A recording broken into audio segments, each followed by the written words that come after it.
Hi everyone. உங்கள் married லைஃப்பில் உங்களோட ப்ரெக்னென்சி பிளான் ஒரு நெக்ஸ்ட்டு 2 to 5 years வரைக்கும் போஸ்ட்போன் பண்ணணும்னு நீங்கள் பிளான் பண்ணுறீங்களா? இந்த ஒரு பிளட் டெஸ்ட் உங்களோட ஃபர்டிலிட்டி பற்றின மேக்ஸிமம் இன்ஃபர்மேஷன் கொடுக்கும். இது நார்மலாக இருக்கிற பட்ஜெட்டில் உங்களோட ப்ரெக்னென்சி நீங்கள் டிலே பண்ணலாம். அது என்ன டெஸ்ட்னா AMH, anti Mullerian hormone. So anti Mullerian hormone உங்கள் பாடியில் எவ்வளோ ஒவேரியன் ரிசர்வ் இருக்குது அப்படிங்கிறது இந்த பிளட் டெஸ்ட் மூலிமா நம்மளுக்கு தெரியும். அதோட லெவல் வந்து 2.5 to 5 இந்த ரேஞ்சில் இருக்குது அப்படின்னா உங்களோட ஃபர்டிலிட்டி பெட்டராக இருக்குது, நீங்கள் டிலே பண்ணலாம். சப்போஸ் 1.5க்கு கீழே இருக்குது அப்படின்னா நீங்கள் கொஞ்சம் ஏர்லியாக ப்ரெக்னென்சி பிளான் பண்ணுறது பெட்டராக இருக்கும். Any time of the days ஒரு பீரியட்ஸில் என்றைக்கு வேணால் அந்த டெஸ்ட் எடுக்கலாம். Day 2ல் எடுத்திங்கன்னா ப்ரிஃபரபிளாக இருக்கும்.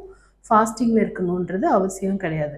ஸோ உங்கள் ஏஎம்ஹெச் லெவல் தெரிஞ்சு உங்களோட ப்ரெக்னென்சி நீங்கள் எப்போ பிளான் பண்ணுறதுன்றதை டிசைட் பண்ணிக்கோங்க.